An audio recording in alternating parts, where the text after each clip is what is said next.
Elena Rodriguez stood before the ornate mirror in the bridal suite of the Metropolitan Cathedral, her reflection showing a vision in ivory silk and delicate lace. At 24, she had dreamed of this moment since childhood. The wedding dress, carefully chosen over months of planning, hugged her petite frame perfectly. Her dark hair was swept into an elegant updo, adorned with her grandmother's pearl hairpins, and her brown eyes sparkled with nervous excitement. The cathedral bells chimed melodiously in the distance, signaling that the ceremony would begin soon. Elena's best friend, Patricia, fussed over the final details of her appearance, while her mother dabbed at her eyes with a handkerchief, trying not to ruin her makeup. "You look absolutely radiant, Mia," her mother whispered, placing a gentle kiss on Elena's forehead. "Diego is the luckiest man in the world." Elena smiled, though something deep in her stomach fluttered with unease. She had been with Diego Morales for 3 years, meeting him at the advertising agency where she worked as a junior graphic designer. He was charming, successful, and had swept her off her feet with grand romantic gestures and promises of a beautiful future together. The music began to play, and Elena knew it was time. Taking her father's arm, she walked toward the cathedral's main doors. The venue was packed with guests, mostly Diego's colleagues and clients from his law firm, along with family members from both sides. Elena's family occupied a much smaller section, but their love and support filled her heart with warmth. As the doors opened and the wedding march began, Elena stepped into the cathedral's main aisle.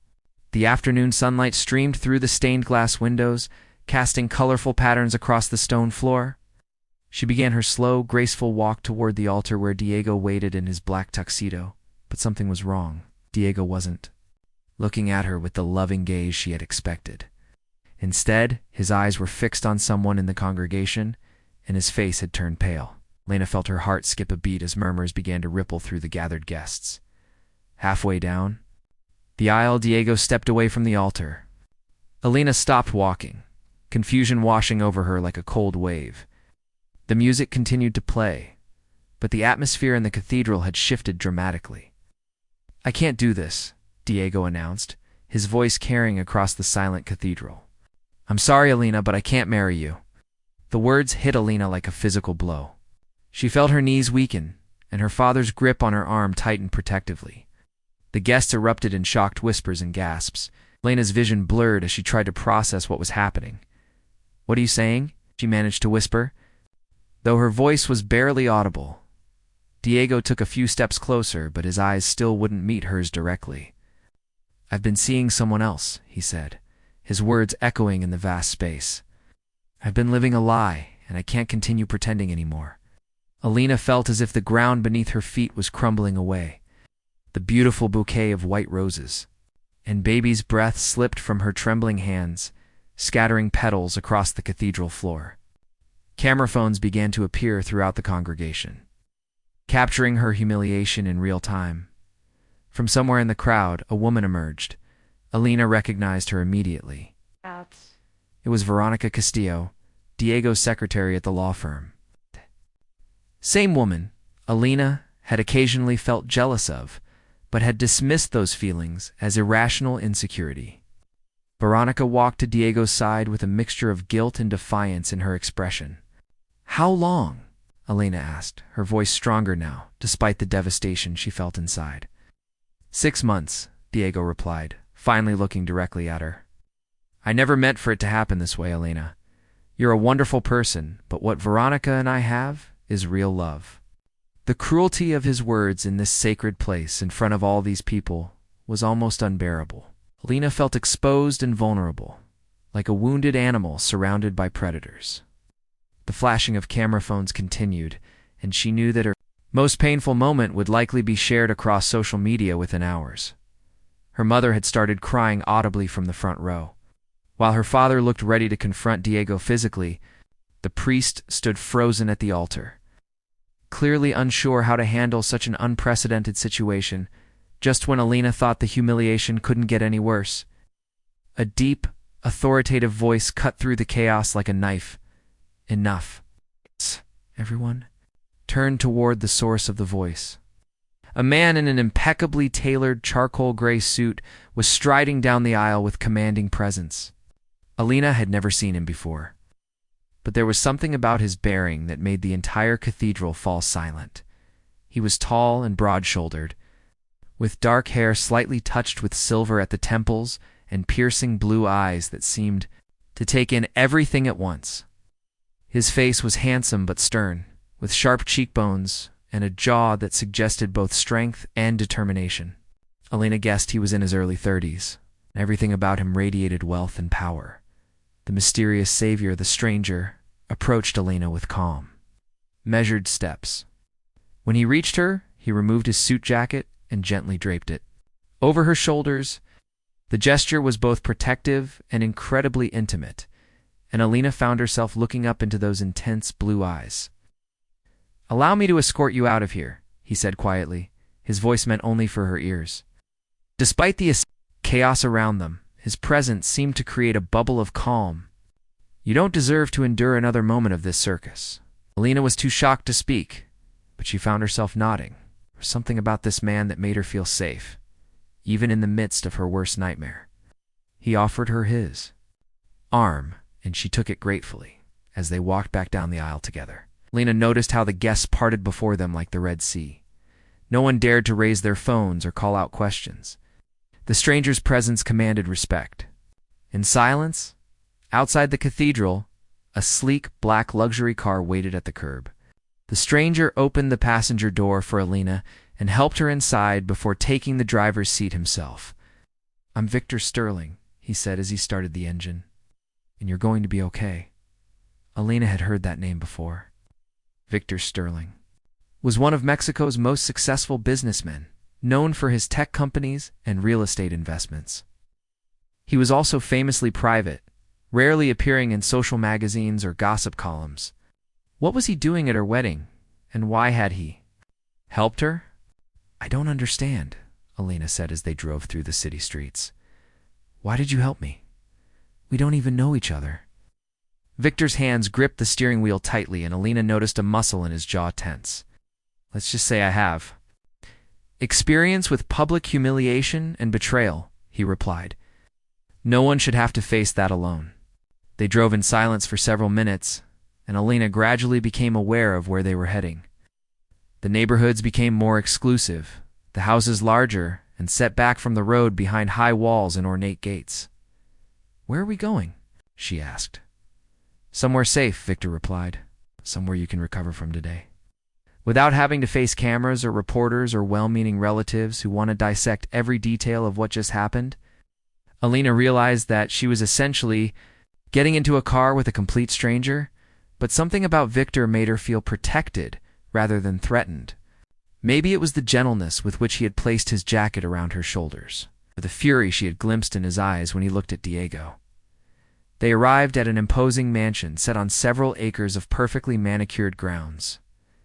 The house was built in a classical Spanish colonial style, with white stucco walls, red tile roofs, and wrought iron balconies. It was the kind of home Alina had only seen in architectural magazines.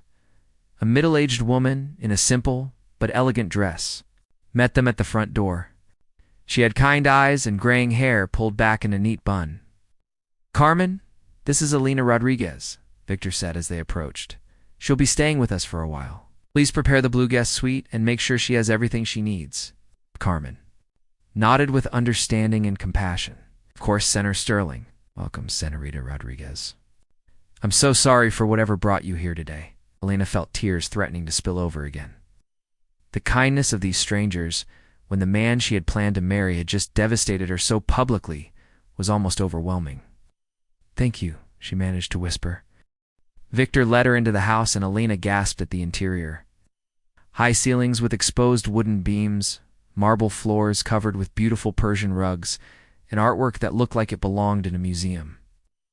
Everything spoke of wealth and refined taste, but also of a home that was lived in and loved. "The guest suite is upstairs," Victor said. "Carmen will show you the way. Rest today, and we'll talk tomorrow about your next steps." "I don't understand why you're doing this," Alina said again, looking up at him with confusion and gratitude. "You don't even know me?" For a moment, Victor's carefully controlled expression softened, and Elena caught a glimpse of something vulnerable. Underneath, "Sometimes we help strangers because we couldn't help the people we loved," he said quietly. "Get some rest, Elena. Tomorrow will be a better day." Carmen led her upstairs to the guest suite. Elena looked back once to see Victor. Standing in the marble foyer, his hands in his pockets and his face turned toward the large windows that faced the garden. There was something lonely about his posture that tugged at her heart. Even through her own pain, the guest suite was larger than Elena's entire apartment had been. The walls were painted in soothing shades of blue and cream, and French doors opened onto a private balcony overlooking the gardens. A king-size bed dominated the room, covered in luxurious linens that looked like they had never been slept in. "Senor Sterling asked me to find you some comfortable clothes," Carmen said, opening a wardrobe to reveal several casual outfits in Elena's size. "How did he know?" Elena asked in amazement. Carmen smiled mysteriously. "Senor Sterling is very observant and very thorough. He rarely does anything without careful consideration." After Carmen left, Elena finally allowed herself to cry. She sat on the edge of the beautiful bed, still wearing her wedding dress, and let all the emotions of the day pour out of her. The humiliation, the betrayal, the confusion about Victor's kindness, the fear of what came next all mixed together in a torrent of tears. When she was finally cried out, Elena stood and walked to the French doors. The gardens below were peaceful and perfectly maintained, with fountains and stone pathways winding between flower beds. It was hard to believe that just hours ago she had been standing in a cathedral, expecting to become a married woman. Now she was in the home of a stranger. Having escaped the worst day of her life through the intervention of a man she didn't understand. As the sun set over Victor Sterling's estate, Elena wondered what tomorrow would bring and whether she would ever feel whole again. But despite everything that had happened, she felt a tiny spark of something she hadn't expected. Hope. Elena woke to sunlight streaming through the French doors of her guest suite, momentarily disoriented by the unfamiliar luxury surrounding her. For a brief, peaceful moment, she forgot where she was and why. Then the memories of yesterday crashed over her like a cold wave, and she buried her face in the silk pillowcase. A gentle knock on the door interrupted her thoughts. "Senorita Elena?" Carmen's voice called softly. "I brought you breakfast and some fresh clothes." Elena sat up, running her fingers through her disheveled hair. "Come in, please." Carmen entered carrying a silver tray laden with fresh fruit, warm pastries, coffee, and orange juice. She set it on the small table near the balcony doors and turned to Elena with a motherly smile. "Senor Sterling has already left for his office," Carmen explained. "But he asked me to tell you that you should consider this your home for as long as you need. He also left instructions that anything you require should be provided immediately." Elena felt overwhelmed by Victor's generosity. "Carmen, I need to ask you something. Why is he doing this? Men like Victor Sterling don't usually rescue strangers." From wedding disasters, Carmen's expression grew thoughtful as she arranged the breakfast items. "Senor Sterling is a complicated man," she said carefully. "He's lived through his own share of pain and betrayal. Perhaps he sees something of himself in your situation." "What kind of pain?" Elena asked, genuinely curious about her mysterious benefactor. "That's not my story to tell," Carmen replied gently. "But I will say this. In the 5 years I've worked for him, I've never seen him bring anyone to this house. You must have made quite an impression." After Carmen left, Elena showered and dressed in one of the casual outfits that had been provided. Well-fitted jeans and a soft cashmere sweater in pale pink. Everything fit perfectly, which continued to mystify her about Victor's attention to detail. She spent the morning exploring the mansion, which seemed to have been designed for both comfort and entertainment. There was a library with floor-to-ceiling, bookshelves, a home theater, an art studio with easels and paints, and a music room with a grand piano.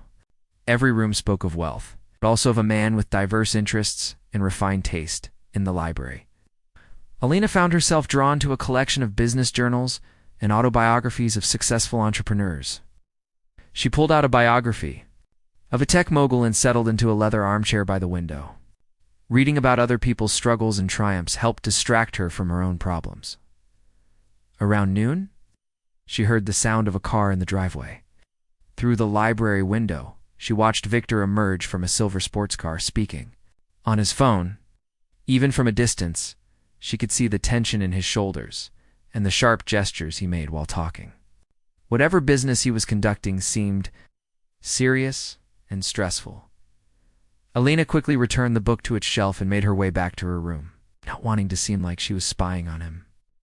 But she found herself curious about this man who had rescued her so unexpectedly. The business of kindness that evening. Carmen informed Alina that Victor would be joining her for dinner in the small dining room rather than the formal dining hall.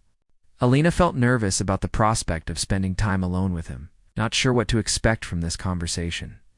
She dressed carefully in a navy blue dress that Carmen had provided, simple but elegant. When she arrived in the dining room, Victor was already there, having changed from his business suit into dark slacks and a white button-down shirt with the sleeves rolled up. The casual look made him seem more approachable, though no less imposing. "Good evening, Alina," he said, standing as she entered. "Yes, thank you," she replied, taking the seat he held out for her. "Your home is beautiful, and Carmen has been wonderfully kind." As Carmen served them a dinner of grilled salmon with vegetables and rice, Victor studied Elena's face with those penetrating blue eyes. "You look better than you did yesterday," he observed. "Color in your cheeks. Steadier hands. That's good." Alina felt heat rise to those very cheeks he had mentioned. "I still can't believe what happened. Damned. It feels like a nightmare I keep expecting to wake up from." Unfortunately, betrayal is one of those experiences that feels surreal, even when it's happening, Victor said, cutting his salmon with precise movements. "The mind struggles to accept that someone we trusted could cause such deliberate harm." There was something in his tone that suggested personal experience. Alina gathered the courage to ask, "Have you been betrayed by someone you loved?" Paused with his fork halfway to his mouth, and Alina saw his jaw tighten. For a moment, she thought he wouldn't answer. Then he set down his utensils and looked directly at her. "My business partner and closest friend stole both my company's biggest client and my fiancé," he said, matter-of-factly. "It happened 3 years ago. I lost millions of dollars and the woman I thought I would marry, all in the same week." Alina felt her heart clench with sympathy. "I'm so sorry. It must have been devastating." "It was educational," Victor replied, picking up his fork again. "It taught me that trust is a luxury I can't afford in business or in personal relationships." The bitterness in his voice made Alina sad. "But you helped me," she pointed out. "That required trusting that I wouldn't take advantage of your kindness." Victor looked at her with surprise, as if that thought hadn't occurred to him. "Perhaps," he said slowly. "Or perhaps helping you was helping myself in some way." They ate in comfortable silence for a while, each lost in their own thoughts. Finally, Alina spoke again.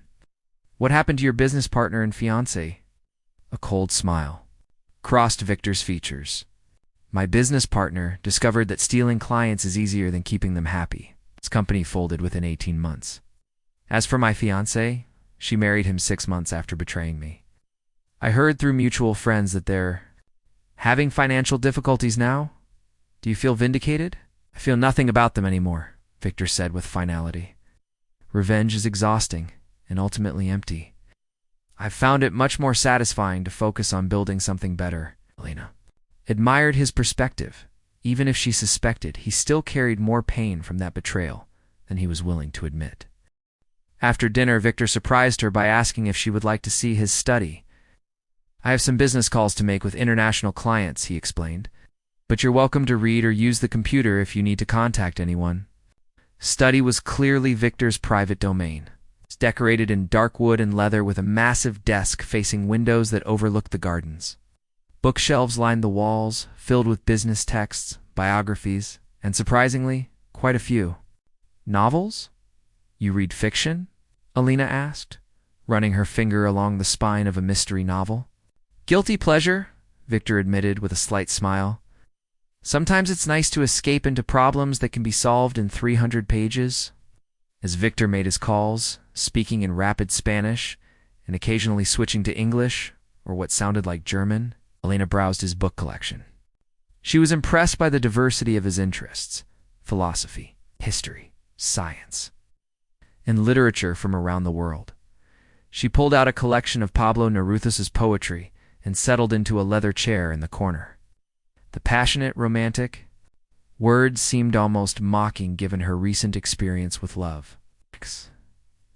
But there was something comforting about the beauty of the language. "You enjoy poetry?"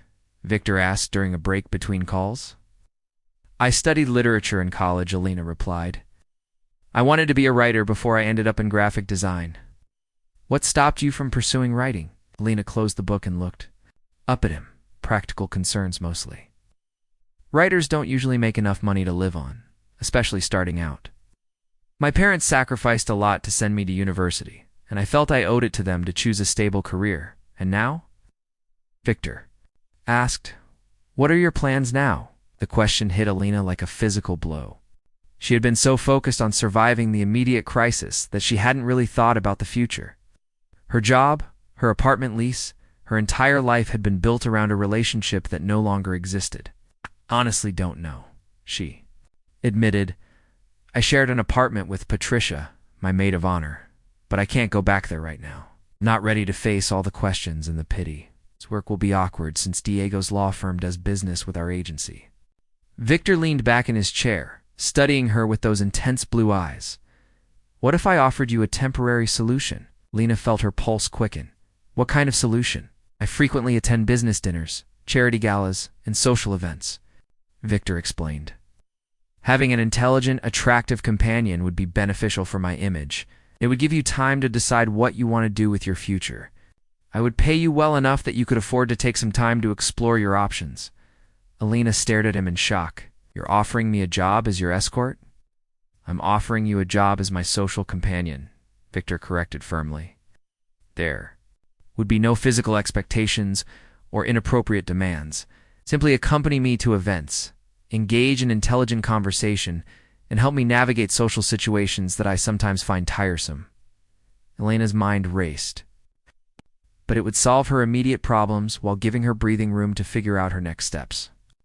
Still, she had to ask the obvious question. "Why me? You could hire professional companions who have experience with high society events." Victor was quiet for a long moment, and Alina wondered if she had offended him by questioning his offer. Finally, he spoke. "Professional companions are exactly that. Professional. Oh. They say what they think I want to hear and behave according to a script. Yesterday, watching you walk down that aisle with such dignity even as your world fell apart, I saw something genuine.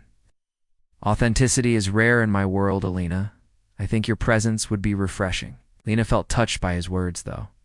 She still wasn't entirely sure about his motives. What would these events be like? Business dinners with potential clients or partners, charity fundraisers, art gallery openings. Is the occasional government reception. It's nothing too demanding, and I would make sure you had appropriate clothing and any preparation you needed. Offer was tempting, but Alina needed to be completely honest with him. "Victor, I appreciate everything you've done for me, but I'm not sure I'm ready to be seen in public yet. Yesterday was humiliating enough that I'm not eager to face people's stares and whispers." Victor's expression softened with understanding. "The best way to overcome humiliation is to show the world that you're stronger than whatever tried to break you," he said gently. "But I understand if you need more time. The offer stands whenever you're ready to consider it." Lena looked around.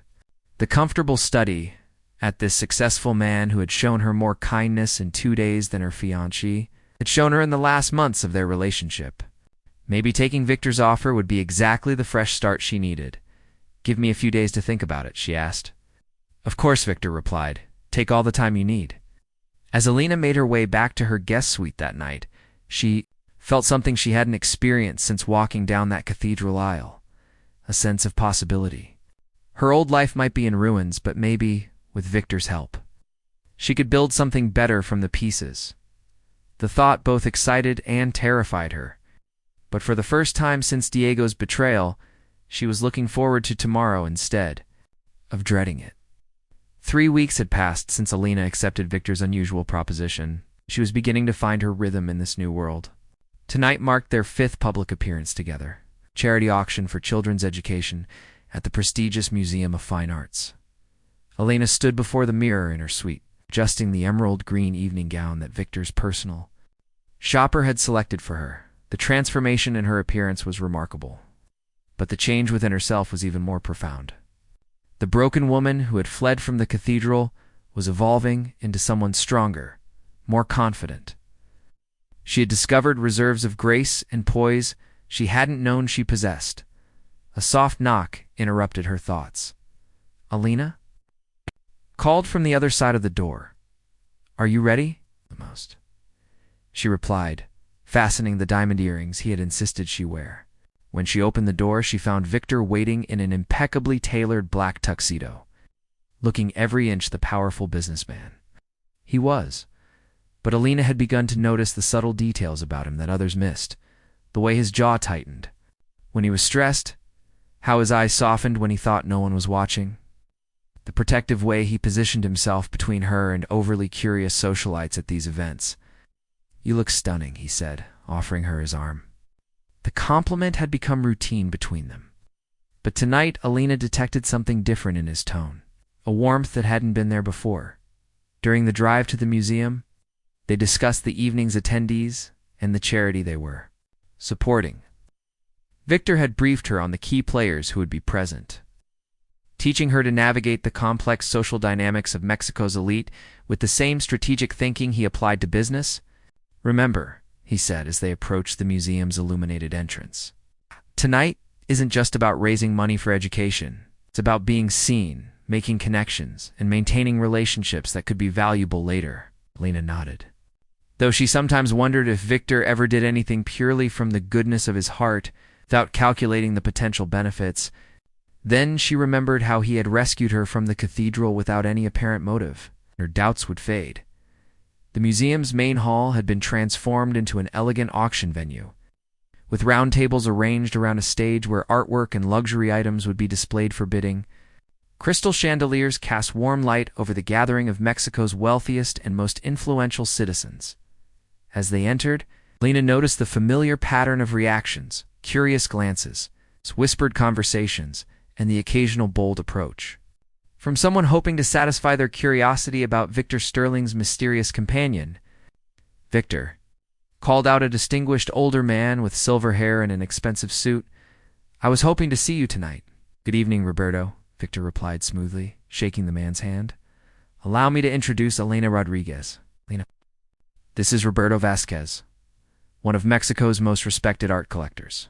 Lena smiled and extended her hand, which Roberto kissed gallantly in the old-fashioned manner. "Enchanted to meet you, Senorita. Victor has excellent taste, as always." "Thank you, Alina," replied graciously. "I understand you have one of the finest private collections in Latin America." Roberto's eyes lit up with pleasure. "You're interested in art?" "I studied art history as part of my literature degree," Alina explained, "though I must admit I'm more familiar with books about masterpieces than with seeing them in person." "Then you must visit my gallery sometime," Roberto insisted. "I would be delighted to show you my collection personally." Roberto moved on. To greet other guests, Victor looked at Alina with approval. "Well done. Roberto doesn't extend personal invitations lightly." "I was just being honest about my interests," Alina said, surprised by Victor's praise. "Exactly," Victor replied. "That's what makes you so effective in these situations. You don't pretend to be something you're not." They found their assigned table near the front of the room, joined by a carefully curated group of Victor's business associates and their wives. Alina had learned to hold her own in conversations about everything from international trade to contemporary politics, discovering that her education and natural intelligence served her well in these sophisticated circles. During the cocktail hour, while Victor was engaged in an intense discussion about emerging markets with several other businessmen, Alina excused herself to examine some of the auction items on display. She was studying a beautiful painting of a Mexican landscape when she heard a familiar voice behind her. Well, if it isn't the runaway bride." Elena's blood turned to ice. She turned slowly to face Diego, who was approaching with Veronica. At his side, her former fiancé looked uncomfortable in his rented tuxedo, and Veronica appeared nervous, clutching a small purse with white knuckles. "Diego," Alina said calmly, surprised by her own composure. "Veronica, what a surprise to see you here." "I could say the same about you," Diego replied, his eyes taking in her elegant dress and expensive jewelry. I hear you've been making quite the impression in high society lately. Alina lifted her chin slightly. I've been fortunate to meet some interesting people. Fortunate, Diego repeated with a sneer. Is that what we're calling it? Moving in? With a rich man less than a month after our wedding was supposed to happen? Before Alina could respond, she felt a familiar presence at her side. Victor appeared beside her with the silent grace of a predator, his hands settling protectively on the small of her back. Mr. Morales, Victor said with icy politeness, I wasn't aware you moved in such elevated social circles. Diego's face flushed red. We received invitations through my firm, he said defensively. Some of us actually work for our money instead of inheriting it. Victor's smile was sharp and dangerous. How interesting. I wasn't aware that betraying one's clients and embezzling from trust funds counted as honest work. The color drained from Diego's face. I don't know what you're talking about. Of course you don't, Victor replied smoothly. Though I imagine the State Bar Association will be very interested in the documentation I've received regarding your recent activities. Lena looked between the two men in confusion, sensing undercurrents she didn't understand. Veronica tugged urgently on Diego's arm. We should go, she whispered. This was a mistake. Diego started to leave, then turned back with a final cruel shot. Enjoy your sugar daddy arrangement, Alina. Just remember that men like him always expect payment eventually. Before Alina could react to the insult, Victor stepped forward with lethal calm. Mr. Morales, he said quietly, his voice carrying a threat that made several nearby guests turn to look. I would strongly advise you to leave this venue immediately. Before I decide to share what I know about your financial improprieties with everyone present, Diego's face went white, and he practically dragged Veronica toward the exit. Alina watched them go, her heart pounding with a mixture of humiliation and gratitude. What was he talking about? She asked Victor once they were alone. What financial improprieties? Victor's expression was unreadable. Let's just say that Mr. Morales has been less than honest in his professional dealings. It's amazing what a thorough investigation can reveal. Alina stared at him in shock. You investigated Diego? I investigate anyone who poses a potential threat, Victor replied matter-of-factly. Your former fiancé has been stealing from his client's settlement funds. It's only a matter of time before he's caught. Lena felt a chill run down her spine. This glimpse of Victor's ruthless side reminded her that beneath his protective exterior was a man capable of destroying his enemies without hesitation. Walls. Come tumbling down later that evening, after they had returned to Victor's mansion, Alina found herself unable to shake her unsettled feelings about the encounter with Diego. She had changed into comfortable clothes and was sitting in the library with a cup of tea when Victor appeared in the doorway. You've been quiet since we left the museum, he observed. Are you upset about seeing your ex-fiancée? Alina looked up at him, noting that he had also changed from his tuxedo into casual slacks and a sweater. The formal distance that clothing created between them was gone, making the conversation feel more intimate. Not upset about seeing Diego, she said carefully. But I am concerned about what you told me. Did you really have him investigated? Victor moved into the room and settled into the chair across from her. Yes, I did. Why? Alina asked. What business was it of yours? You're under my protection now, Victor replied. It makes your enemies my concern. Alina set down her teacup with more force than necessary. I didn't ask for your protection, Victor. I asked for help getting through a difficult time. Sometimes they're the same thing, he said quietly. Alina studied his face, trying to understand the complex man sitting across from her. Over the past weeks, she had caught glimpses of warmth and vulnerability beneath his controlled exterior. But moments like this reminded her how little she really knew about him. Tell me about your sister, she said suddenly. Victor's entire body went still. What? Carmen mentioned that you had a sister once. What happened to her? Oh man. Alina thought Victor might refuse to answer. His jaw tightened, and she could see him building his emotional walls higher. Then, unexpectedly, he seemed to make a decision. Her name was Sophia, he said finally. She was 3 years younger than me, beautiful, intelligent, full of life. She was also naive about men and their motivations. Lena waited patiently as Victor struggled with the words. When she was 22, she fell in love with a man named Rafael Mendez. He was charming, handsome, and completely wrong for her. I tried to warn her, but she thought I was being overprotective. Victor stood and walked to the window, gazing out at the darkened gardens. Rafael was already married, though Sophia didn't know it. He had gambling debts, drinking problems, and a history of violence against women. When Sophia finally discovered the truth about him, she tried to end the relationship. Elena's heart began to pound as she sensed where this story was leading. He couldn't accept her decision, Victor continued, his voice hollow. He began stalking her, threatening her, making her life miserable. She was too ashamed to come to me for help, thinking I would say I told you so. What happened? Elena whispered. One night he followed her home from work. They argued in the parking garage of her apartment building. Neighbors heard shouting, but no one called the police. They found her body the next morning. Elena gasped, covering her mouth with her hand. Victor, I'm so sorry. He turned back to face her, and Elena saw raw pain in his eyes. Rafael claimed it was self-defense, that Sophia attacked him first. He was convicted of manslaughter instead of murder and served only 4 years in prison. That's horrible, Elena said. Understanding now why Victor had been so quick to help her escape from her own public humiliation. I was in Europe when it happened, Victor continued, building my first international business deal, thinking I was so important, so successful. By the time I got home, Sophia was already dead and buried. Elena rose from her chair and moved toward him, wanting to offer comfort. It wasn't your fault, wasn't it? Victor asked bitterly. If I'd have been there, if I had taken her fears more seriously, if I had hired security for her. You can't blame yourself for another person's evil actions, Elena said firmly. You couldn't have known how dangerous Rafael was. Victor looked at her with surprise, as if her absolution was unexpected. I've spent the last 5 years building walls around myself, he admitted, trusting no one, depending on no one, protecting myself from ever feeling that kind of loss again. Elena moved closer, close enough to see the unshed tears in his eyes. But that's not really living, is it? No. Victor said softly. It's not. They stood facing each other in the soft lamplight of the library, and Elena felt something shift.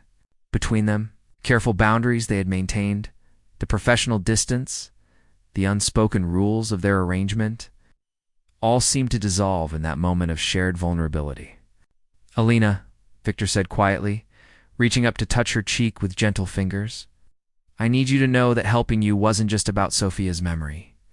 From the moment I saw you in that cathedral, so brave and dignified despite your pain, I felt something I thought I'd buried forever. Elena's breath caught in her throat. What did you feel? Hope, he whispered. Hope that maybe I could learn to trust again, to care about someone without being consumed by fear of losing them. Elena covered his hand with hers, pressing it against her cheek. Victor. I know this complicates everything, he said quickly. I know our arrangement was supposed to be purely business. If you want to leave, if this makes you uncomfortable, I'll understand. Instead of answering with words, Elena rose on her tiptoes and kissed him softly. Victor froze for a moment, as if he couldn't believe what was happening, and wrapped his arms around her and deepened the kiss with desperate intensity. When they finally broke apart, both were breathing hard. Victor rested his forehead against hers, his eyes closed. Been falling in love with you, he confessed. I've been fighting it for weeks, telling myself it was just gratitude or proximity or rebound emotions. But tonight, watching you handle Diego with such grace, seeing how naturally you fit into my world, I've been falling in love with you. To Elena admitted, it scared me at first, after what Diego did. I didn't think I could trust my feelings about anyone ever again. And now? Victor asked, searching her eyes. Elena smiled, feeling lighter than she had in months. Now I think maybe we can help each other learn to trust again. Victor kissed her again, this time with tender sweetness rather than desperate hunger. I love you, Elena Rodriguez, he murmured against her lips. I love you too, Victor Sterling, she replied, finally allowing herself to believe that happy endings were possible after all. New beginnings. 6 months later, Lena stood in the same library where she and Victor had first confessed their love. But now it was filled with flowers and soft music. A small group of their closest friends and family had gathered to witness their intimate wedding ceremony. Alina wore a simple but elegant ivory dress, and her hair was adorned with the same pearl hairpins her grandmother had worn. But this time there was no fear in her heart, no uncertainty about her future. Victor stood waiting for her in a dark blue suit, his eyes shining with love and promise. Carmen dabbed at her eyes with a handkerchief as Alina and Victor exchanged vows they had written themselves. Roberto Vasquez, who had become an unexpected friend and mentor to Alina, served as Victor's best man. Patricia, who had apologized profusely for her role in hiding Diego's affair, stood as Elena's maid of honor. "I promise to protect your heart as carefully as you've protected mine," Victor said during his vows. "I promise to trust you with my fears and my dreams, and to never let pride or fear come between us." Alina wiped away tears as she spoke her own promises. "I promise to stand beside you through whatever challenges come our way. I promise to love you not just in the easy moments, but especially in the difficult ones. I promise to never stop believing in the goodness I see in your heart." As they sealed their promises with a kiss, Alina reflected on the journey that had brought them to this moment. The pain of Diego's betrayal had led her to Victor's protection, which had blossomed into partnership, and finally into a love deeper and more mature than anything she had experienced before.